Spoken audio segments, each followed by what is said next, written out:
తెలివైన స్త్రీ తన కుటుంబాన్ని గొప్పగా ఉండాలని కోరుకుంటుంది. తండ్రి ఆదర్శవంతుడిగా, తన భర్త తండ్రిలాగా ఉన్నత విలువలు కలిగిన వాడుగా ఉండాలని ఆశపడుతుంది. అమ్మలా ఓర్పుగా ఇంటి పనులు చక్కదిద్దుకోవాలనుకుంటుంది. కూతురిగా తన ఇంటి సిరులు పండించాలని, తన పుట్టినప్పుడు నుండి ఇంటి మహాలక్ష్మిలా నిత్యం వెలుగొందాలని, తన తల్లిదండ్రులు పార్వతీ పరమేశ్వరుల దర్శనం ఇవ్వాలని, సమాజంలో తన వల్ల కీర్తి పెరగాలని కోరుకుంటుంది. తన తండ్రి దురవ్యసనాలకు దూరంగా, బిడ్డలకు ఆదర్శంగా, అమ్మకు చేదోడుగా, కుటుంబాన్ని ఉన్నతంగా, నలుగురిలో నగుబాటు కాకుండా, పచ్చడి మెతుకులకు ఎప్పుడు ఎదురు చూడకుండా సగటు మనిషిలా ఉండాలి అనుకుంటుంది.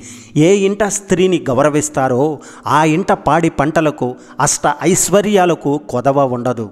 ఏ స్త్రీ నవ్వులు ఏ ఇంట ముంగిట ముగ్ధులై మెరిసెనో ఆ ఇంట ఆనందాలు నిత్యం పచ్చ తోరణంలా వెలుగొందును. స్త్రీని గౌరవించే మగాడు పరిపూర్ణ భర్తగా, మెచ్చిన వధువు మదిలో చిరకాలం సీతారాముల్లా ప్రేమగా, సాక్షిగా సమాజంలో కీర్తి శిఖరాలను అధిరోహిస్తారు. కోడలుగా ఏ ఇంటి కీర్తిని పెంచి ఇంటి పేరు మార్చుకుని వచ్చునో ఆ ఇల్లాలను గౌరవించే భర్త ఆరోగ్యంగా ఉంటాడు. ఇన్నాళ్ళు లేని గుర్తింపు స్త్రీ వల్ల అతనికి ప్రాప్తించును. డబ్బును పొదుపు చేసే గుణాలను ఆభరణాలుగా ధరించిన లక్ష్మిలా భర్త గౌరవాన్ని కొంగును మూడగట్టుకుని వచ్చిన ఇల్లాలికి ఏ చెడు తలంపు చేయకుండా స్త్రీని ప్రేమగా చూసుకునే భర్త అదృష్టవంతుడుగా మారిపోతాడు. మొదట వ్యక్తిలో ధైర్య సాహసాలు, వ్యక్తి ఎదుటివారిని గౌరవిస్తూ తన గౌరవాన్ని కాపాడుకోవాలి. ఏ పనినైనా సాధించడానికి కావలసిన సామర్థ్యాలు ఉండడం, తన ఆలోచనలలో వాస్తవిక ఆలోచనలను జోడించడం, సుఖము కీర్తి రెండూ దక్కితే ఇంకా బాగుంటుంది కదా. సుఖపడడానికి డబ్బు కావాలి. కీర్తి దశ దిశలా వ్యాపిస్తే ప్రపంచమంతటా గౌరవ మర్యాదలకు లోటుండదు. ధనము కీర్తి రెండూ వచ్చే మార్గం ప్రయత్నిస్తే దొరకవచ్చు. సాధారణంగా ఆడపిల్లను ఇంటికి మహాలక్ష్మి అని అంటారు. పుట్టింట్లో ఎంతో గారాభంగా పెరిగిన అమ్మాయి అత్తగారింటికి వెళ్ళిన తర్వాత అణిగిమణిగి ఉంటూ మంచి ఇల్లాలుగా పేరు తెచ్చుకోవాలని తల్లిదండ్రులు భావిస్తారు. ఇంటికి దీపం ఇల్లాలు అని అంటారు. కాబట్టి ఇంట్లో ఇల్లాల మీద ఆ కుటుంబ గౌరవ మర్యాదలు ఆధారపడి ఉంటాయి. సాధారణంగా మనకు తెలియకుండానే మనం చేసే చిన్న చిన్న పొరపాట్లు కారణంగా కుటుంబంలో కలహాలు ఏర్పడడమే కాకుండా మన వ్యక్తిత్వం మీద కూడా మచ్చ అనేది ఏర్పడుతుంది. జాగ్రత్త మిత్రమా. ఇంట్లో ఇల్లాలికి అబద్ధం చెప్పే అలవాటు ఉన్నట్లయితే ఆ ఇంట్లోనే సభ్యులు అనేక సమస్యలు ఎదుర్కోవలసి వస్తుంది. అంతేకాకుండా ఇలా అబద్ధం చెప్పే అలవాటు ఉండటం వల్ల ఆ ఇల్లాలికి ఇంట్లో సమాజంలో గౌరవం కూడా ఉండదు. అలాగే ఇల్లాలికి ఉండకూడని మరొక ముఖ్యమైన లక్షణం భర్తతో గొడవ పడటం. ఇంట్లో భార్యాభర్తల మధ్య ఏదైనా సమస్య వచ్చినప్పుడు ఇద్దరూ సామరస్యంగా వాటిని పరిష్కరించుకోకుండా అందరి ముందు ఆ ఇల్లాలు భర్తపై అరవటం, అతనితో గొడవ పడటం వల్ల వీరి ఇంటి గుట్టు రచ్చకి ఎక్కుతుంది కదా. కాబట్టి జాగ్రత్తగా ఉండాలి. ఇలా వీరి కుటుంబంపై చెడు ప్రభావం పడే అవకాశం ఎక్కువగా ఉంది. అందువల్ల భర్త తప్పు చేసినా కూడా నలుగురికి వినపడేలా భార్య భర్తపై గట్టిగా అరవకుండా నిదానంగా చర్చించుకొని సమస్యను పరిష్కరించుకోవాలి. ఆడవారిలో ఉండకూడని మరొక లక్షణం ఏమిటంటే, సాధారణంగా ఇంట్లో ఆడవారు వారి అనారోగ్యం గురించి భర్తకు తెలియకుండా ఉండాలనుకుంటారు. వారి అనారోగ్యం పట్ల నిర్లక్ష్యం వహిస్తూ ఉంటారు. అంతేకాకుండా ఇలా ఖర్చులకు భయపడి వారి అనారోగ్యం గురించి భర్తకు తెలియకుండా దాచడం వల్ల వారి ఆరోగ్యం మరింత క్షీణించిపోయి ప్రాణాలు కోల్పోయే అవకాశం ఉంటుంది. అందువల్ల మహిళలు వారి అనారోగ్య విషయాలను కుటుంబ సభ్యులతో పంచుకోవాలి. పాత సినిమాల్లో చూపించినట్టు ఇంటి పెద్ద కోడలు మహాలక్ష్మిలా దొరికితే పట్టుచీర లేకపోతే నేతి చీర నిండుగా కట్టుకుని నుదుట రూపాయి కాసంత బొట్టు పెట్టుకుని చేతుల నిండా మట్టి గాజులు, పెద్దవాళ్ళు వస్తే లేచి నిలబడడం, మామగారు బావగారు కనిపిస్తే తలుపు చాటున దాక్కుని సమాధానం చెప్పడం, అత్తగారు సాధిస్తున్న మౌనంగా భరిస్తూ ఇంటిడు చాకిరీ నోరు మూసుకుని చేసేయడం, భర్త తిట్టిన తోడి కోడలు సాధించిన ఆడపడుసు వెక్కిరించిన చీర కొంగు నోట్లో దోపుకొని పరుగున గదిలోకి వెళ్ళి ఏడవటం తప్ప ఇంకేమీ చేయడం, మారు మాట్లాడడం రాని వెర్రి వెంకాయమ్మలా మాత్రం ఉండకూడదు. ఇవన్నీ మన అమ్మమ్మ నానమ్మల కోడళ్ళగా ఉన్నప్పటి సంగతి. ఈ కాలంలో ఇది చెల్లదు. చుడీదార్స్, జీన్స్ వేసుకున్న సంప్రదాయాలు, ఇంటిలోని ఆచార వ్యవహారాల పట్ల అవగాహన, నమ్మకం కలిగి ఉండాలి. మాటికి మాటికి పుట్టింట్లో ఇలా చేస్తారు, మీరేంటి ఇలా చేస్తున్నారని వ్యర్థ ప్రశ్నలు వేయకూడదు. ఏ ఇంట్లో ఉంటే ఆ ఇంట్లో అడ్జస్ట్ అవ్వాలి. అత్తామామలు గౌరవం ఇవ్వాలి. వాళ్ళు రిటైర్డ్ ఉద్యోగస్తులైనా అవిద్యావంతులైనా సరే ఆ వయసుకు గౌరవం ఇవ్వాలని తెలుసుకుని ప్రవర్తించాలి. ఇంట్లో ఏ సమస్య వచ్చినా వారి సలహా తీసుకునే ప్రయత్నం చేయాలి. పాటించినా పాటించకపోయినా సరి అయిన సూచనలు ఇవ్వలేకపోయినా కూడా వారిని ఇంటి పెద్దలుగా మీరు అంగీకరించినట్టు వారికి అర్థమవుతుంది. ఈ ఒక్క చిన్న ప్రయత్నం మిమ్మల్ని మంచి కోడలు అన్న బిరుదు అత్తమామల నుండి పొందేలా చేస్తుంది. ఈ రోజుల్లో ఉద్యోగరీత్యా చిన్న కుటుంబాలు ఎక్కువైపోతున్నాయి. అత్తామామలు కూడా బంధువుల జాబితాలోకి వెళ్ళిపోతున్నారు. చాలామంది కోడళ్ళు అత్తామామలు కొన్ని రోజులకు చుట్టపు చూపుగా రావడానికి కూడా ఇష్టపడడం లేదు. మీ భర్త సహకారం ఇంకా సహవాసంలో ఎంతో సంతోషంగా తృప్తిగా ఉంటే అటువంటి సహకరించే గుణం, అర్థం చేసుకునే వ్యక్తిత్వం వారి తల్లిదండ్రుల నుంచి వచ్చిందన్న విషయం మర్చిపోకండి. తర్వాత అటువంటి వారిని మీరు మీ కుటుంబ పెద్దలు అనుకోవాలి, కానీ బంధువులుగానో కేవలం భర్త తల్లిదండ్రులుగానో చూడకండి. ఒక్క మాట జ్ఞాపకం ఉంచుకోవాలి, మీరు ఆ కుటుంబంలో వ్యక్తిగా వారితో కలిసి ఉండడానికి వెళ్ళారు అంతే తప్ప కేవలం భర్త మాత్రమే చాలు అనుకోకూడదు. పెళ్ళి కేవలం ఇద్దరు వ్యక్తులకు కాదు, రెండు కుటుంబాలకు అని మనం చాలా సినిమాల్లోనే వింటూనే ఉన్నాం. ఎప్పుడు కుటుంబాన్ని అన్నదమ్ములను దూరం చేయాలని చూడకూడదు. ఆడపడుచులను శత్రువుగా భావించకూడదు. అత్తగారిని అమ్మలా చూడాల్సిన అవసరం లేదు, కోడలిని కూతురిగా చూడాల్సిన అవసరమూ లేదు. అత్తగారు అత్తగారుగానే ఉండాలి, కోడలు కోడలుగానే ఉండాలి అని నా ఉద్దేశంలో. ఆవిడ వయసు, అనుభవం ముందు మీరు ఎప్పుడూ చిన్నవారే. ఆ విషయం ఎప్పుడూ జ్ఞాపకం ఉంచుకోవాలి. ఆవిడ మీతో మంచిగా స్నేహపూర్వకంగా ఉన్నప్పుడు మీరు కూడా అలాగే ఉండాలి. అలా అని ఆవిడ గొడవ పడితే మీరు కూడా గొడవ పెట్టుకోవాలని చూడకండి. అదే జరిగితే మీ ఇద్దరి మధ్య మీ భర్త అనబడే ఆమె కొడుకు అన్న ఒక అల్ప ప్రాణి నలిగిపోతాడు. రెండు వేరు తరాలకు చెందిన ఇద్దరి మనుషుల మధ్య అంతరాలు రావడం సహజం. అది హోందాగా స్వీకరించాలి తప్ప కీచులాడుకోకూడదు. పెళ్ళై వెళ్ళిన మొదటి రోజు బీరువా తాళాలు మీ చేతిలో పెట్టి వంటగది మీకు అప్పచెప్పేయాలని మీ అత్తగారు ఒక మూల కూర్చొని కృష్ణారామ అనుకోవాలని కలలు కనకండి. ఇలాంటివి పాత రోజుల్లో తప్ప ఇప్పుడు కాదు. ఇటువంటివి సినిమాల్లో మాత్రమే జరుగుతాయి. ఆవిడ చూసిన జీవితం ముందు మనమెంత అనుకోవాలి. ఆవిడ అనుభవం అంత వయసు లేదు మనకు అని అనుకుంటే అత్తగారు మంచిగా కనిపిస్తారు. ఏ బంధమైనా నిదానంగా ఏర్పడుతుంది. అది అత్తమామలతో అయినా, తోడికోడల, ఆడపడుచు, మరిది ఎవరైనా సరే వారి మనస్తత్వాలు అర్థం చేసుకొని మసులుకోవాలి. అలాగే వాళ్ళు కూడా మీతో ఒక బంధం ఏర్పరచుకోవడానికి వారి వంతు ప్రయత్నం కూడా చేయాలి. రెండు చేతులు కలిస్తేనే చప్పట్లు వస్తాయి. అలాగే ఇద్దరి మనుషుల మధ్య సంబంధాలను మరింత బలపరిచేది కూడా స్నేహమే. అది నిదానంగా కాలంతో పాటుగా గట్టిపడడం జరుగుతుంది. అందుకు తగిన ఓపిక, సహనం అనేది అవసరం. మాట పట్టింపులు, ఆస్తి తగాదాలు రావడానికి ఎట్టి పరిస్థితుల్లోనూ మీరు కారణం కానీ మూలం కానీ కాకూడదు.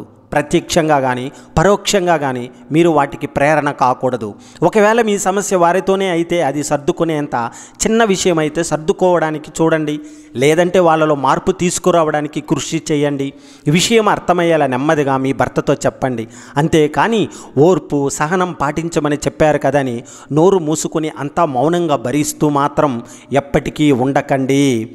ఏ సమస్య అయినా, అభిప్రాయ భేదాలు అయినా కూర్చొని మాట్లాడుకుంటే సమసిపోతాయి. ఏ బంధంలో అయినా మాటలు ఎంత ముఖ్యమో అవసరం అయిన చోట మౌనం కూడా అంతే ముఖ్యం ప్రతి ఒక్కరికి. ఒకప్పుడు చేతిలో మంచి ఇంగ్లీష్ నవల పట్టుకుని తిరగడాన్ని గొప్ప స్టైల్ స్టేట్మెంట్లా భావించేవారు. చూసిన వాళ్ళకు అబ్బో వీరెంత చదువురులో కదా అనిపించేది.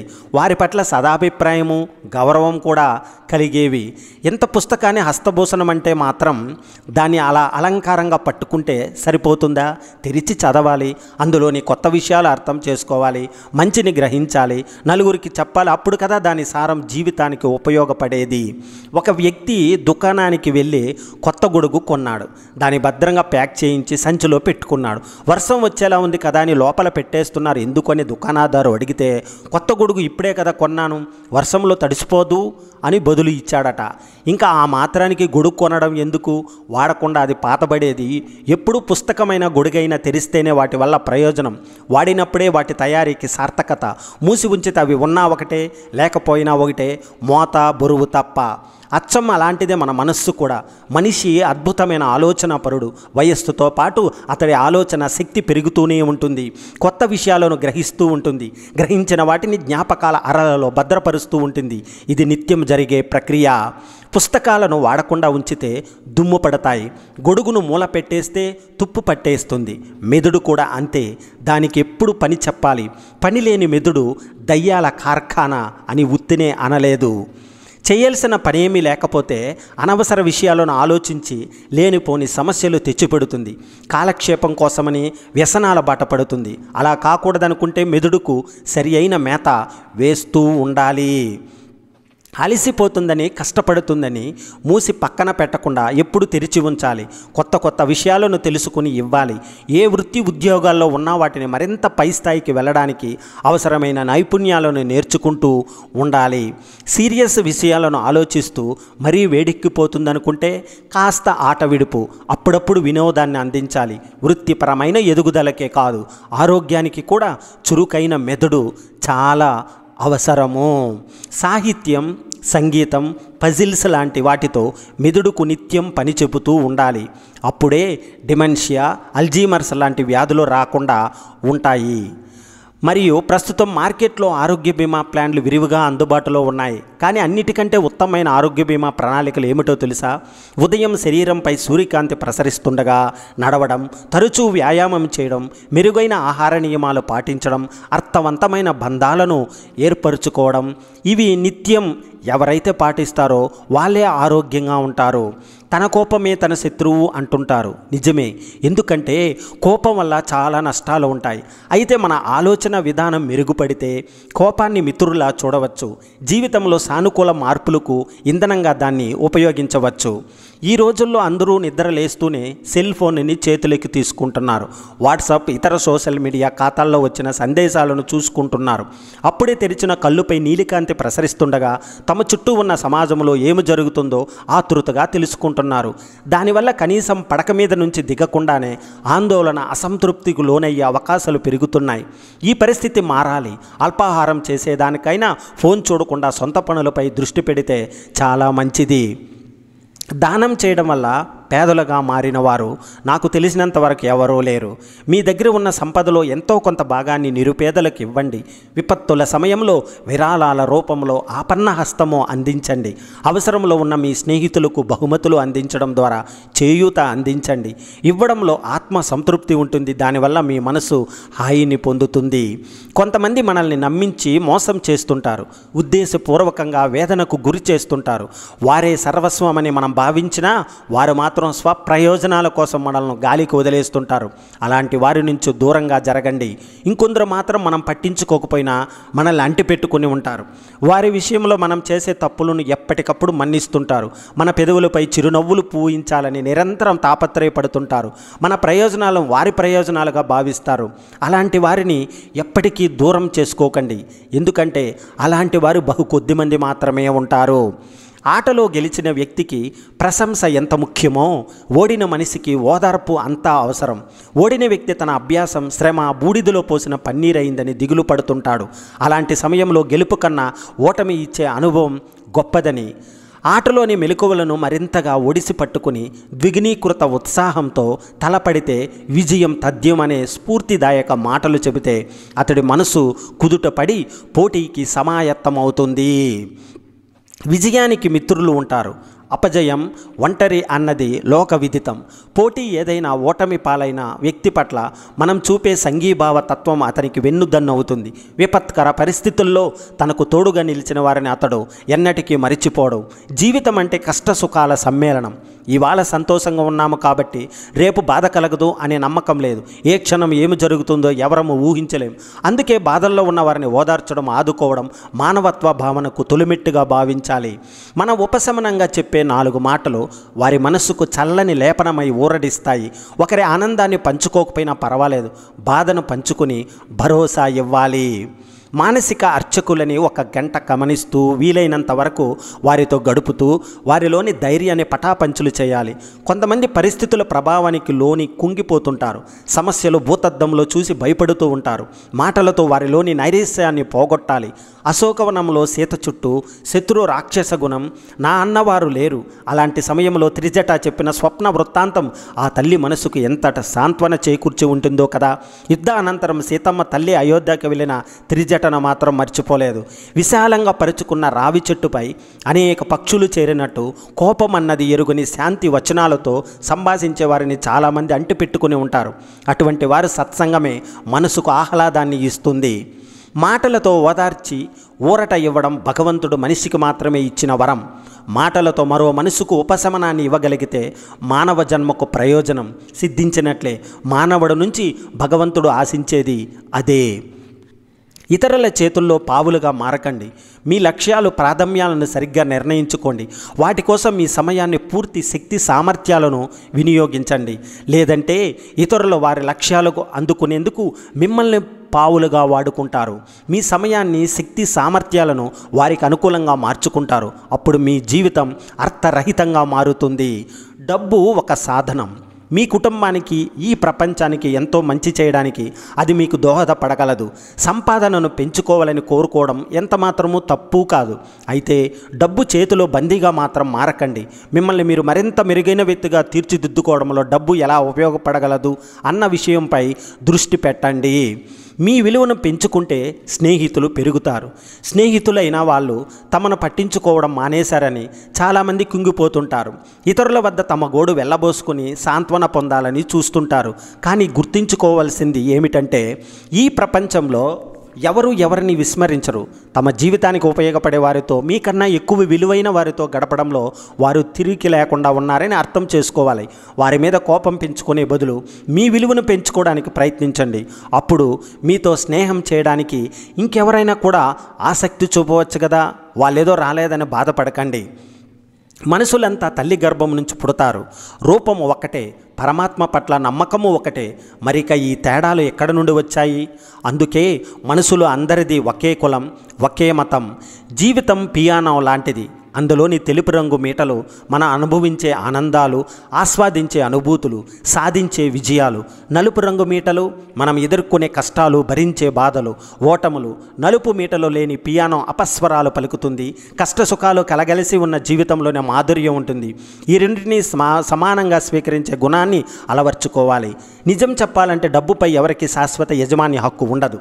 దాన్ని వినియోగించుకొని వెసులుబాటువంతులు వారిగా మారుతుంటుంది. మెరుగైన భవిష్యత్తుని నిర్మించుకునేందుకు తాత్కాలికంగా మన చేతుల్లో ఉన్న వనరుగా డబ్బును చూడాలి. ధనం విషయంలో నేడు మీరు తీసుకునే ప్రతి నిర్ణయం రేపటి గమనాన్ని నిర్దేశిస్తుంది. దాని వివేకంతో ఉపయోగించుకోవాలి ప్రతి ఒక్కరూ. ఆనందంగా ఉండటం స్వార్థం ఏమీ కాదు. ఎందుకంటే సంతోషం మనకు నూతన ఉత్తేజాన్ని ఇస్తుంది. ఇతరులకు మంచి చేయాలన్న ఆలోచనలను తెప్పిస్తుంది. బాధ మాత్రం మనల్ని కొంగుతీస్తుంది. మన దగ్గర ఏమీ లేదన్న భావన కలిగిస్తుంది. బాధలో ఉన్నప్పుడు ఇతరులకు మనం చేసే మామూలు సహాయాన్ని కూడా పెద్ద త్యాగంలా సహాయం పొందిన వారు భావిస్తుంటారు. మిగతా వారందరూ విశ్రాంతి తీసుకుంటున్నప్పుడు మీరు పరుగు కొనసాగించండి. ఇతరులు అంతా సంకోచిస్తున్నప్పుడు మీరు నిర్భయంగా ముందడుగు వేయండి. ఈ చర్యలే మిమ్మల్ని ఇతరులకు భిన్నంగా నిలబెడతాయి. కష్టంగా ఉన్నప్పుడు ఆపకుండా పని కొనసాగిస్తేనే విజయం సాధిస్తారు. మనోబలమే మేలిమి ఔషధం. ఏ దేశానికైనా యువత ఏ వెన్నెముక దేశ భవితను నిర్దేశించేది. వారి ఇనుప కండరాలు, ఉక్కు నరాలతో అద్భుతాలు సృష్టించాల్సిన యువత ఒత్తిడి, నిరాశల్లో చిక్కి బలవన్మరణాలకు పాల్పడుతున్నారు. మనిషి తన లక్ష్యం చేరుకోలేకపోయినప్పుడు, నిస్సహాయుడిగా మిగిలినప్పుడు, భవిష్యత్తు అంధకారంగా కనిపించినప్పుడు, విపరీత మానసిక ఒత్తిడికి గురైనప్పుడు ఆత్మహత్యకు పాల్పడే ప్రమాదం ఉంది. అభద్రతాభావం, తన గోడు వినేవారు ఎవ్వరూ లేరనే బాధ ఆత్మహత్య వెనుక కారణాల్లో ప్రధానంగా ఉంటాయి. బాధను పంచుకునేవారు ఉంటే బలవన్మరణ ఆలోచన అనేది తలెత్తదు. మానసిక సంఘర్షణకు లోనవుతున్న వ్యక్తి వేదనను విని ఊరట కలిగించే మాటలు కావాలి. ప్రస్తుతం ఉరకలు పరుగులు జీవితంలో కుటుంబాల్లో ధైర్య వచనాలు చెప్పేవారు కూడా కరువవుతున్నారు. సాధారణంగా ఏ మనిషి చనిపోవాలని అనుకోరు, చావంటే భయపడతాడు. అలాంటిది మరణానికి సిద్ధపడడం అంటే ఆ వ్యక్తులు ఎంతటి నిరాశ నిస్పృహాల మధ్య నలిగిపోతున్నారో అర్థం చేసుకోవాలి. వారికి వీలు పడితే మీరు సరి అయిన సమయంలో వారికి మనోధైర్యం కలిగించి జీవితంపై ఆశ చిగురించేలా చేస్తే ఆత్మహత్య ప్రయత్నాలను తప్పక విరమించుకుంటారు. విద్యార్థుల్లో నిరాశ నిస్పృహలు పాఠశాల స్థాయిలోనే మొదలవుతాయి. ఆ వయసులో అది డిప్రెషన్ అని చాలామందికి తెలియదు. ఒంటరిగా ఉండటం, నిద్రపోకపోవడం, సరిగ్గా తినకపోవడం, చిన్న విషయాలకు ఎక్కువ ఒత్తిడికి గురి కావడం వంటి లక్షణాలను డిప్రెషన్ బాధితులను గుర్తించవచ్చు. వీటి నుంచి బయటపడాలంటే రోజు వ్యాయామం, యోగా, ధ్యానం వంటివి చేయాలి. రోజు మొత్తం ఏమి చేయాలనే విషయాలతో జాబితా తయారు చేసుకొని ఖాళీగా ఉండకుండా ఏదో ఒక పనిలో నిమగ్నమైతే విపరీతమైన ఆలోచనలకు దూరంగా ఉండవచ్చు. ధైర్యం కలిగిన యువతే దేశానికి బలం. విద్యార్థులు, యువత ఆత్మవిశ్వాసంతో తమ లక్ష్యాల వైపు ముందడుగు వేస్తే దేశానికి స్థిరమైన భవిష్యత్తుగా నిలుస్తారు. లక్ష్యాలు లేని యువత బలహీన అనుబంధాల్లో చిక్కుకుంటున్నారు. వన్ సైడ్ ప్రేమల వల్ల ఆత్మహత్యలు, అపహరణలు, యాసిడ్ దాడులు, అత్యాచారాల వంటి అఘాయత్వాలు జరుగుతున్నాయి. ఈ పరిస్థితిని అర్థం చేసుకుని యువత ఆలోచనల్లో మార్పు తెచ్చేందుకు స్వచ్ఛంద సంస్థలు, పౌర సమాజం ప్రయత్నించాలి. విద్యార్థుల్లో మనోబలం పెంచి ఆత్మహత్య ఆలోచనలను నివారించేందుకు ఉపాధ్యాయులతో ప్రత్యేక సదస్సులు ఏర్పాటు చేయించాలి. అవసరమైతే వారికి కౌన్సిలింగ్ అందించాలి. తల్లిదండ్రులు పిల్లలు అభిరుచులను అర్థం చేసుకుని వారిని ప్రోత్సహించాలి. యువత సైతం నీలోని శక్తిని తెలుసుకో, ధైర్యంగా ముందుకు సాగు.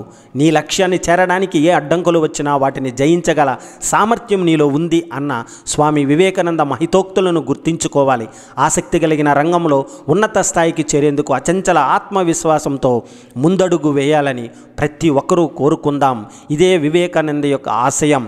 ప్రేరణ తాత్కాలిక ప్రభావాన్ని చూపుతుంది, కానీ క్రమశిక్షణ మనలో శాశ్వతమైన మార్పును తీసుకువస్తుంది. ఒకరి స్ఫూర్తిదాయకమైన మాటల వల్ల మనం ఈరోజు ప్రేరణ పొందవచ్చు, కానీ రేపటి నుంచి రోజు దాన్ని అలాగే కొనసాగించాలంటే క్రమశిక్షణ అవసరం. అది కొరవడిన వారు ఎన్ని స్ఫూర్తిదాయక ప్రసంగాలు విన్నా, ఎన్ని వ్యక్తిత్వ వికాస పుస్తకాలు చదివినా కూడా వృధా. ఎలా బతకాలి? ఒక కొండ మీద 3 చెట్లు ఉండేవి. ఆ 3ంటికి వేరువేరు లక్ష్యాలు ఉన్నాయి. ఇళ్లలో కుర్చీలు తదితర సామాన్లుగా మారి 10 కాలాల పాటు సేవలు అందించాలనేది మొదటి చెట్టు ఆశ. రెండో చెట్టు పడవగా తయారై అలా సముద్రం మీద విహరిస్తూ ఉండాలని కోరిక. మూడో చెట్టు మాత్రం చెట్టులుగా కలకాలం ఉండిపోవాలని, ప్రశంసలు అందుకోవాలని అనుకునేది. ఒకసారి తుఫాను వచ్చింది. 2 చెట్లు నేలకూలిపోగా మూడో చెట్టు అలాగే నిలబడి ఉంది. అటుగా వచ్చిన గుడ్లగూబ, మీరు మీ జీవితాల నుంచి ఏమి నేర్చుకున్నారు అని ఆ చెట్లును అడిగింది. కూలిపోయిన 2 చెట్లు ఎంత ప్రయత్నించినా తుఫాను ఎదుర్కోలేకపోయామని చెప్పి తమ సంకల్పం నెరవేరనందుకు బాధపడ్డాయి. మరి ఇక మిగిలిన చెట్టు ఏం చెప్పిందంటే, ఏం గాలి ఎటు వీస్తే అటు తల వంచి ఊగుతూ ఉన్నా, దాంతో గాలి నన్ను ఏమీ చెయ్యలేకపోయింది. తుఫానుని తట్టుకుని నిలిచిన చెట్టుగా నేను కోరుకున్న ప్రశంసలు నాకు దక్కాయి అని మూడో చెట్టు చెప్పింది. సానుకూల ధోరణిని అలవరుచుకుని పరిస్థితులకు తగ్గట్టుగా ఒదిగి ఉండటం ఎలాగో ప్రకృతి మనకు ఎన్నో పాఠాలు నేర్పిస్తుంది. తుఫాను వస్తేందేమోనని భయపడుతూ దానికోసం నిరీక్షిస్తూ గడపటం జీవితం కాదు. వర్షంలో తడుస్తూ ఎలా ఆనందించాలో నేర్చుకోవడం కూడా ఒక కళ. ఎంత నిగ్రహంతో, సంయమనంతో బతికితే అంత ఇచ్ఛాశక్తి పెరుగుతుంది. పడిపోకుండా బతకడం గొప్ప కాదు, పడిపోయినా లేచి నిలదొక్కుని ఉండడం అత్యంత విలువైనది. బతకడమే లక్ష్యమైనప్పుడు ఎలా బతికితే ఏమిటి అనిపిస్తుంది చాలామందికి. అందుకే నీతి నియమాలను పక్కకు తోసేస్తుంటారు, చివరికి చిక్కుల్లో పడుతుంటారు. సంఘంలో బతుకుతున్నప్పుడు చట్టానికి, న్యాయానికి లోబడి బతకాలి, లేకపోతే మనిషికి, జంతువుకు తేడా ఉండదు. ఇలాంటి విషయాలను ఎన్నిసార్లని చెబుతారో అనిపిస్తుంది. కానీ 1000 సార్లు చెప్పినా 1000ని ఒక్కటోసారి కూడా చెప్పాల్సిందేనని వారు అబ్దుల్ కలాం. మంచి మనిషిగా తయారవ్వడానికి ఎన్నిసార్లు చెప్పుకుంటే ఏం తప్పులేదు కదా. చిత్రకారుడికి జీవితం ఒక చక్కటి అందమైన రంగుల చిత్రం, సాహిత్యకారుడికి గొప్ప కావ్యం, సంగీతకారుడికి శ్రావ్యమైన సంగీతం.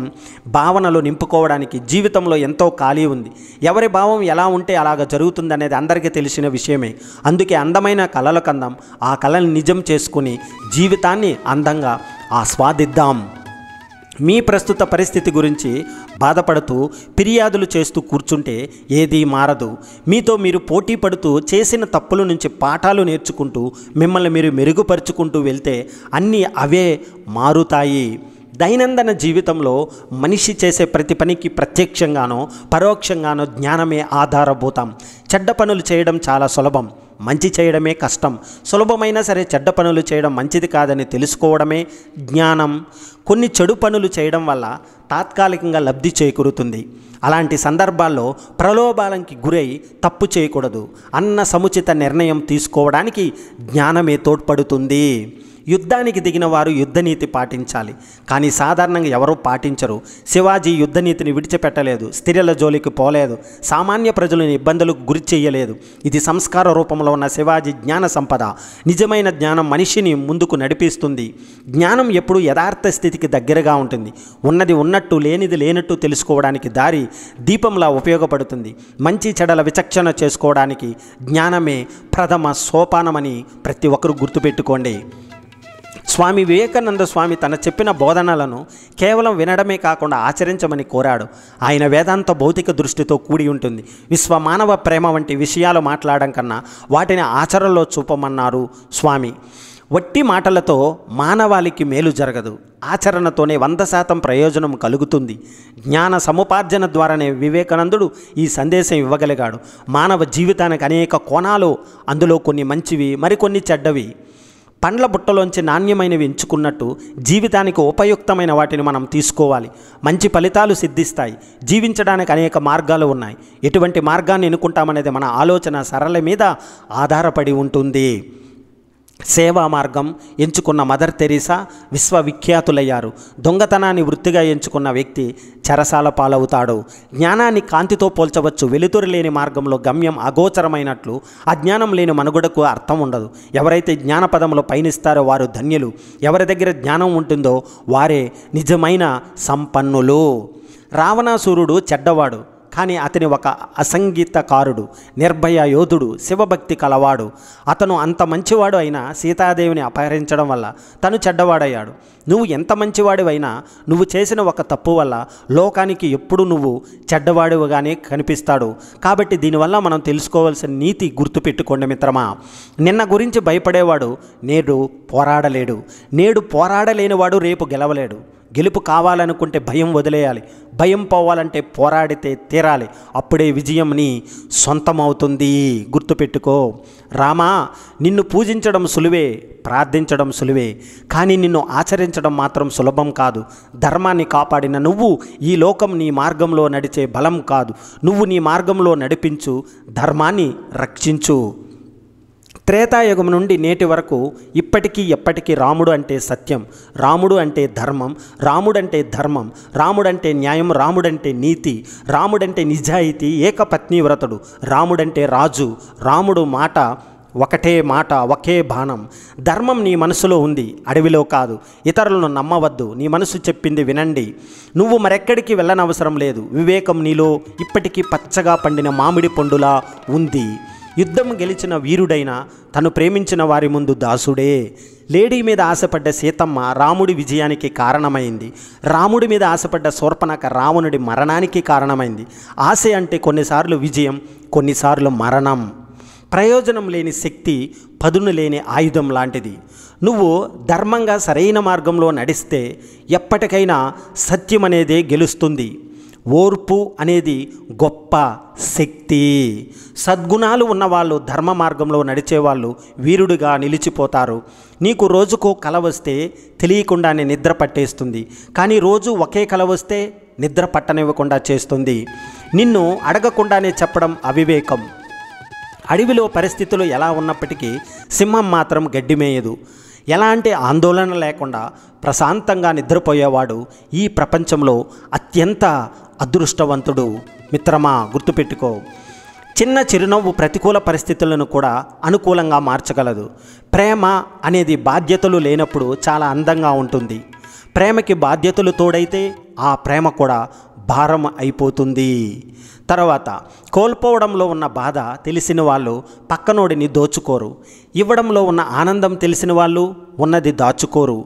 బయటకు కనిపించే రూపాన్ని చూసి ఎవరిని అంచనా వేయకు, ఎందుకంటే నోరు తెరిచే వరకే కాకి కోకిల రెండూ ఒకేలా ఉంటాయి. నిన్ను రెచ్చగొట్టేవారికి, మీకు చిచ్చు పెట్టేవారికి ఎంత దూరంగా ఉంటే అంత జీవితానికి మంచిది. ద్వేషించే శత్రువు కంటే ప్రేమను నటించే మిత్రుడే ప్రమాదకరం. జాగ్రత్త.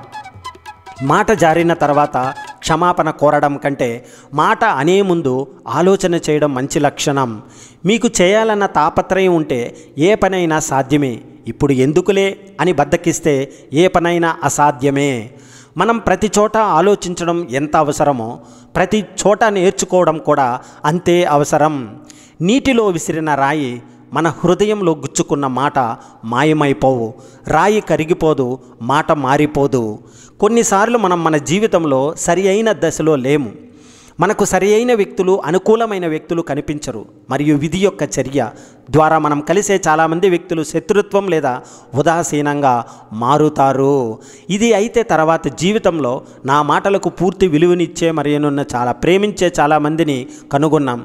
ఆపై ఆ సమయం దేవుని ఆయుధమని నేను గ్రహించాను. ఇది చాలా పెద్ద అభిప్రాయాలను మరియు అపోహలను కూడా విచ్ఛిన్నం చేస్తుంది. కాబట్టి కలవరపడకండి. మీరు జీవించడానికి సుదీర్ఘ జీవితం ఉంది మరియు ఖచ్చితంగా అనుకూలమైన వ్యక్తులను కనుగొంటారు. జీవితం మీ వాతావరణాన్ని మరియు మీ చుట్టూ ఉన్న వ్యక్తులను మీకు సరిపోయేలా సర్దుబాటు చేస్తుంది. ఈ సత్యాన్ని గ్రహించి మీ గురించి మంచిగా ఆలోచించండి. సమస్య ప్రతి జీవికి ఉంటుంది. సమస్య లేని జీవి ఉండదు. అది ఏ రూపంలోనైనా ఉండవచ్చు. దీని మూలంగానే ప్రశాంతతకు దూరంగా బతకనక్కర్లేదు. ఎన్ని సమస్యలు ఉన్నా ప్రశాంతంగా బతకడం నేరిస్తేనే జీవితాన్ని కాచి వడపోసిన వాళ్ళమవుతాం. ప్రతికూల పరిస్థితుల్లో సైతం ఎదురొడ్డి పోరాడి గెలుపును సాధించడమే జీవితం యొక్క పరమార్థం అని గుర్తుంచుకోవాలి. మనిషి ఆశకు అంతు ఉండదు. ఎంత ఉన్నా ఇంకా ఏదో కావాలనే కోరిక ఉంటుంది. భగవంతుడు ఇచ్చిన దానితో తృప్తి పడడమే మానవ ధర్మం. లేని వాటి కోసం చేతులు చాచకూడదు. ఎంత పుణ్యం చేసుకుంటే అంత ఫలం పరమాత్ముడు ప్రసాదిస్తాడు. ఆయనకు అందరూ సమానమే. ప్రేమ, డబ్బు, జ్ఞానం, చదువు దేనికోసమైనా తపన పడుతూ పిచ్చివాడైపోయేవాడికి అది తప్పకుండా దొరుకుతుంది. అందుకోసం మనం కనబరచాల్సిందల్లా ఉడుంపట్టు లాంటి పట్టుదల, సంకల్ప బలం, శ్రమించే తత్వం. మనస్సు, శరీరం రెండూ దృఢంగా ఉండాలి.